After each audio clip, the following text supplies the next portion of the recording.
Howdy, folks. How's it going? The Stout Man coming at you today. I'm going to be talking about this new Amazon announces Fire TV article that I'm reading from The Verge right now. I know, so exciting. Um, they came out with this news today that they're starting to sell today a new set-top box for the home for digital streaming media called the Amazon Fire TV, I guess is the name of it.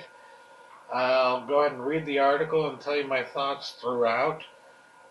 That's what this video is going to be. Okay.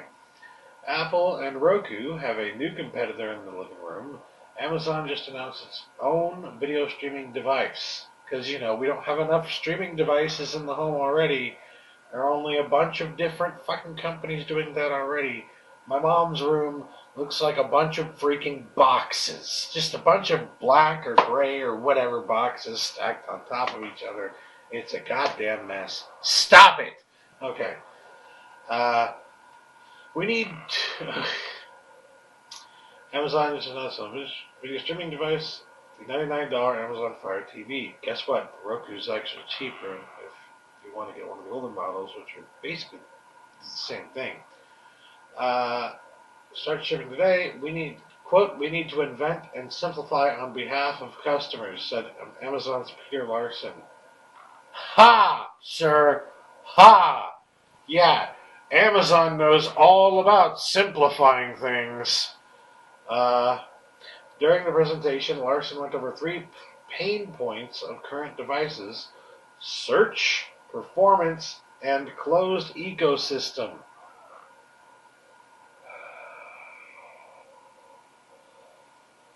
I'm not sure what he's referring to when he says closed ecosystem, because to me that sounds like, oh, you can only do certain things on this device, you can only do certain things on this device, you can only do certain things on this device. And yet they're coming out with a device that I fucking guarantee you will have the exact same problem. Not only that, but they talk about one of the pain points being search function. Have you ever tried to search for a goddamn title on Amazon Prime? Have you ever used the Amazon Prime video service on the PS3 or the PS4 or any other streaming device? If you have, then you know it's bullshit. It does not function nearly as well as the Netflix browser thing does. As I'll just call it an app because that's what it is. The Netflix app. It works way better. Whether you're on the computer or whether you're on your streaming device, Netflix app, even the older Netflix apps work way fucking better than Amazon Prime's app currently works. And one of the main problems I have with the Amazon Prime app is that they don't tell you very explicitly or clearly, number one, when they're losing content, number two, for the Prime in particular, for the Prime free content. They don't tell you when it's not going to be free anymore. They don't tell you when they're losing content. They don't tell you anything really. The only way they tell you anything is with this little strip at the top of the picture for like the DVD picture that they show there. A little strip there at the top that says Prime. That's the only way you know that it's free. Literally the only way. So you will put stuff, what I've done, put stuff on your fucking watch list, which by the way is a poor ripoff of Netflix's queue system. It's just not good enough, first of all. And the way that they organize things is even more atrocious than what Netflix does. And I mean, I love Netflix, but sometimes their organization kind of sucks. You look at the Doctor Who classic episodes, and they represent like one story from one season as being the entire season, because that's all they could get. They aren't being accurate with this stuff. And Amazon is even less accurate with their app. Way less accurate. Like, ridiculously less accurate. And they're coming out here with this new device acting like they're the hot shit and they're way better at all this than everybody else. And I'm just thinking to myself, really? I mean, I'm sorry, Amazon, but you've got a lot to fucking prove. You've got a whole lot to prove. Because I'll tell you what, my customer experience so far is not making me want to pay $99 a year to get this again. The free shipping's great, but I don't really have a means to pay through Amazon anymore, so I really don't have much of a reason to use Amazon as much anymore. Even though I love Amazon, I can't. The only way I make money nowadays is through PayPal, and it is such a pain to, without incurring any charges, get money from PayPal to Amazon. Although I have found a way to do it, it's such a pain in the ass that I don't even want to do it because it takes like 2 fucking weeks. 2 weeks! Are you kidding me? I mean, like I said, I love Amazon, and I love a lot of the things that they have on Amazon Prime that you can't get anywhere else. It's really cool. But there are just certain things that bug me so much. It's just... And when they come out and say that there are these 3 pain points and act like they have nothing to do with these and that they're fixing these and that they're better than all these pain points, I'm just like, what the fuck are you talking about? You are one of the main problems when it comes to the search pain point. You are one of the main problems when it comes to the closed ecosystem. God, you are definitely one of the main problems when it comes to performance, which is the 3rd one that he mentioned there. I mean, for fuck's sake, you're talking about all these things as if you know that they're a problem. Why aren't you fixing them on the Amazon Prime app? Are you telling me that you're going to focus all your efforts on the Amazon Fire TV now and put no effort into the goddamn Prime app? So you just don't give a fuck about anybody who owns Prime, even though they're paying $20 more a year now. I mean, I get better service from Netflix. I pay less for them now. I mean, granted, I'm getting free shipping from Amazon Prime, and that's something that Netflix definitely does not offer. But, you know, I'm also getting less content overall than I am from Netflix. A lot of people think Amazon has more content than Netflix, which is just flat out wrong. They have far less content, although a lot of their content is way more hidden than any content ever is on Netflix. I'll put it that way. Because they will flat out not even tell you that they've added content. They don't tell you when they take it off. They don't tell you when they add it unless it's a big title. If it's not a big title, they just put it on and assume that if you want it, you're going to search for it and you're going to find that it's free and you're going to watch it. How are we supposed to know what's there if you're not actively telling us what's there? How are we supposed to know what's left if you're not actively telling us what's left? And here's another thing, hypocrites out there. Why is it that you get pissed off when Netflix loses something due to contracts? Because that's exactly how this streaming services work, is through contracts, and contracts run up. Please stop getting angry at Netflix or anyone else for that. But I'm telling you, the hypocrisy when it comes to this fucking... When Netflix loses something, riot, it's the streampocalypse. When Amazon loses something and they don't even fucking tell you that they're losing it, whatever. Not a big deal. Not a big deal? They're doing the same thing that Netflix is doing and you're not losing your shit at all. How? How can you justify that? There is no justification for that. Alright. I've ranted enough on this particular subject. I'll continue on now to read this. Fire TV promises to avoid the problems that plague other living room hardware, according to Larson.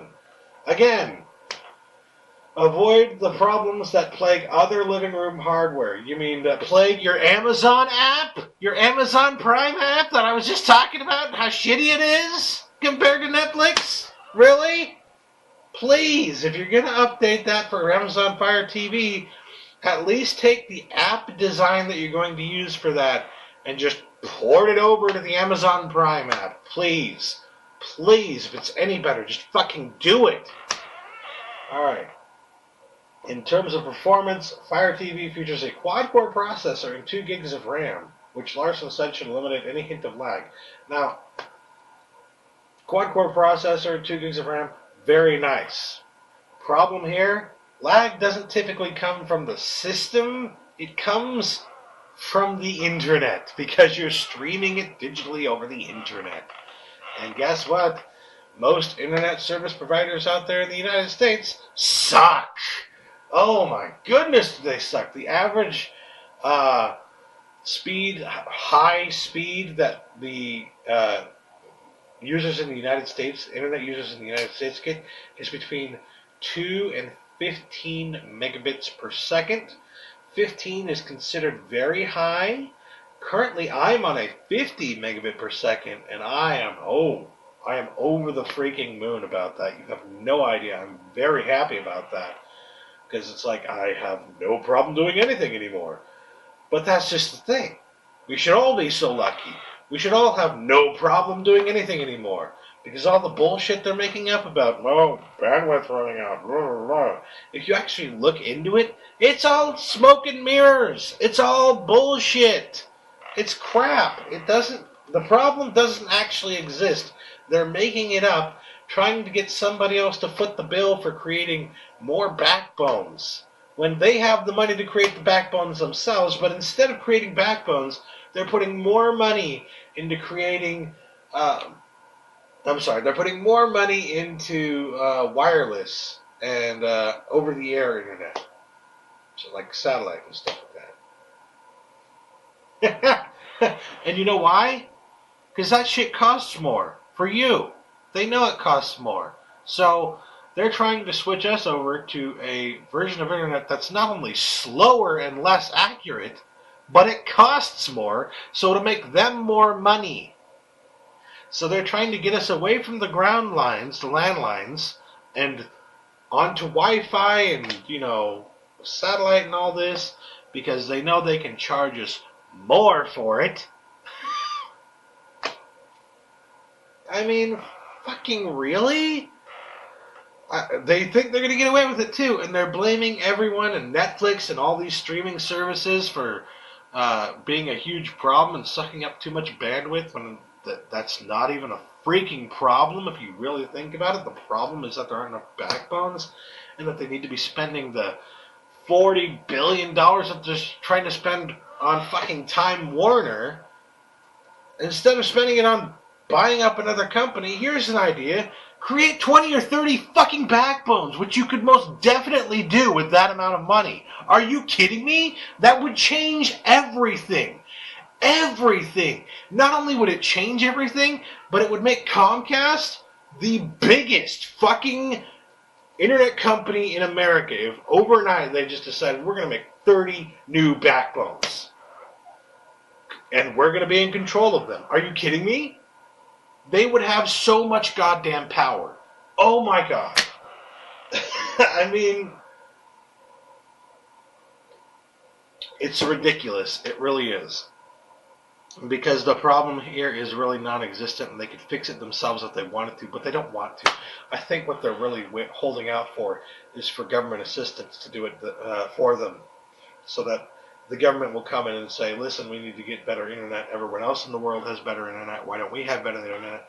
We need to get these landlines laid, but they don't want to go through the effort or the costs to create the landlines, to create the backbones, and they're just going to wait until it becomes such a huge problem and keep blaming everybody else for their goddamn problems,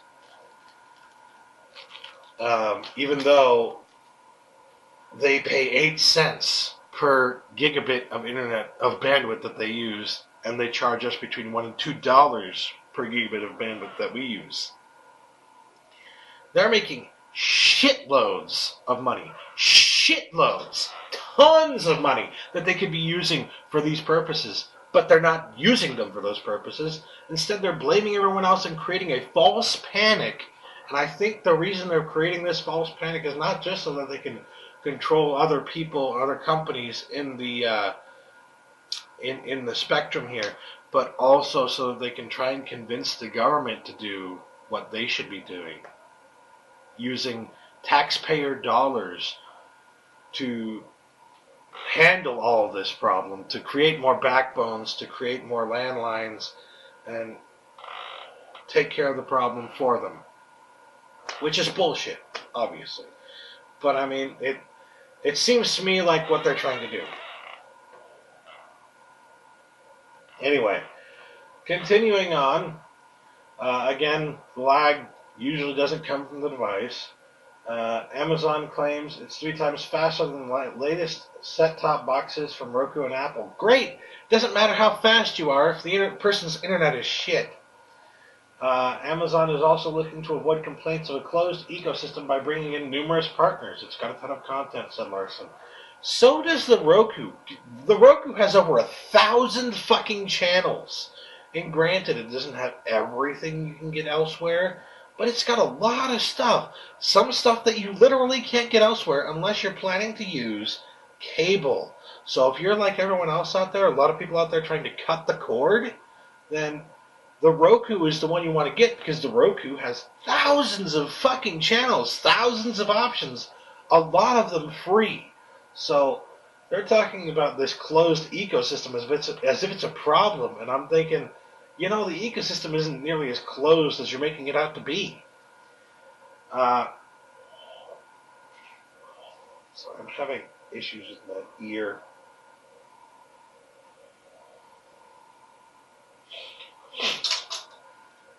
Hulu, Netflix, YouTube, Vimeo, MLB TV, and NBA will be among the apps available on the Fire TV. Great! Guess what? I can get those on the PS3 and the PS4. Video game systems. That doesn't convince me that your system isn't a closed ecosystem. Because if I can already get it somewhere else, then why do I need this? Alright. Amazon's instant video takes top billing, but the company says it wants to help customers find the best deal for most videos with a best value buy box. This will reveal where a show or movie can be watched cheapest, but only Amazon Instant Video and Hulu Plus will be included in the results at launch.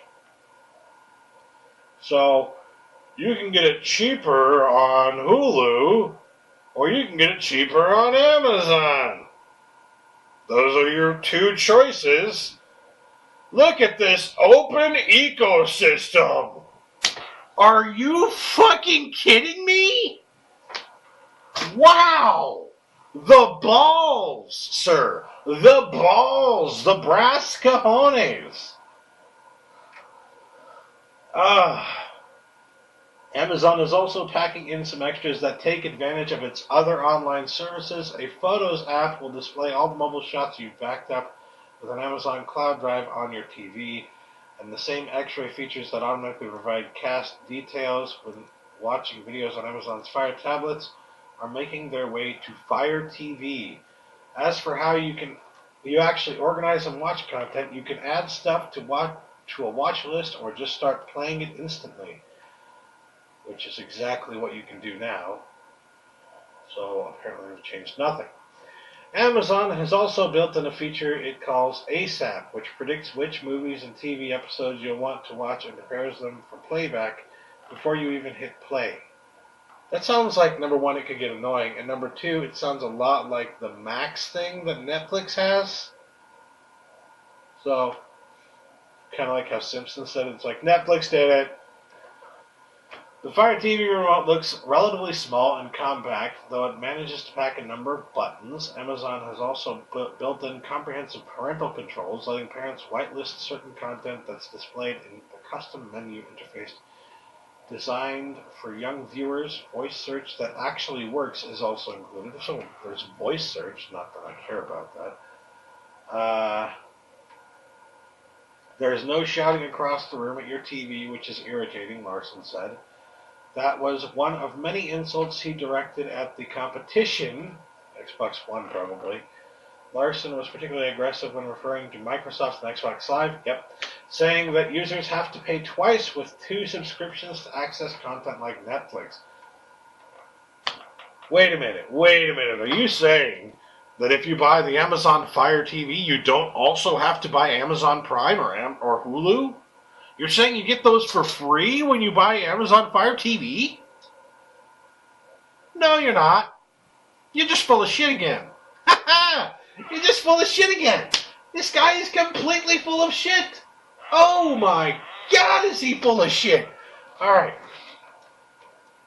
Amazon is also pushing the gaming capabilities of Amazon Fire TV. A gamepad for the set-top box was leaked. Hold on, I'm making sure I'm almost out of time. Alright, I gotta hurry this up. A gamepad for the set-top box was leaked in international regulatory filings last month, and it's tailored for console gamers, clearly borrowing inspiration from Microsoft's Xbox controller. The Fire TV gamepad will retail for $39.99 and include 1,000 Amazon coins, which tells me right there that it's going to be like a rip-off of the Ouya, and it's going to be mostly, you're going to be able to play Android games off of their Android services. The company's virtual currency, which can be used to purchase games. Yes, Android apps and games. And those games will be cheap. Amazon claims the average selling price for paid games will be just $1.85. Usually more like $1.99 if you look at the App Store. And there will be plenty of free-to-play titles. Yes, there are a lot of free-to-play titles on their app service, especially considering they give away a free game every day. Or a free app, I should say, every day.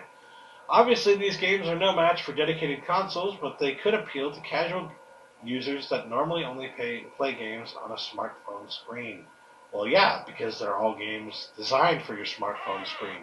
Today's announcement is the culmination of rumors and speculation that have spanned the last year. For a long time now, Amazon has remained on the sidelines and refrained from making its own living room device. Instead, the company has seemingly been content bringing its Amazon Instant Video software to every feasible piece of hardware, which they should have been, from video game consoles to Roku streaming boxes, but clearly that's no longer enough. With its own platform, Amazon now wields full control of the entire user experience from start to finish. That strategy has proven successful for companies like the company's Kindle tablets, and Amazon is certainly hoping that lightning can strike twice. But competition for the living room is fierce, and one of the pressing challenges Amazon immediately faces is making Fire TV stand out in the world of Chromecast, Apple TV, and Roku. And, of course, every gaming device out there today that also has all of these apps. Based on today's unveiling, the company's off to a good start. Really? You think that's a good start? All I saw was 90% bullshit in here. They're talking about making the experience better. I have yet to see that in their Amazon Instant Video app. If they're going to do something where they make the Amazon Fire TV and only the Fire TV has a usable interface, that's fucking bullshit. That's like saying you have to pay another $100 if you actually want to be able to use our goddamn service that you're already paying $100 for. What? What?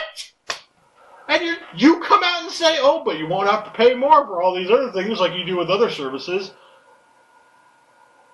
Yes, you will. In fact, that's the exact fucking point of this device.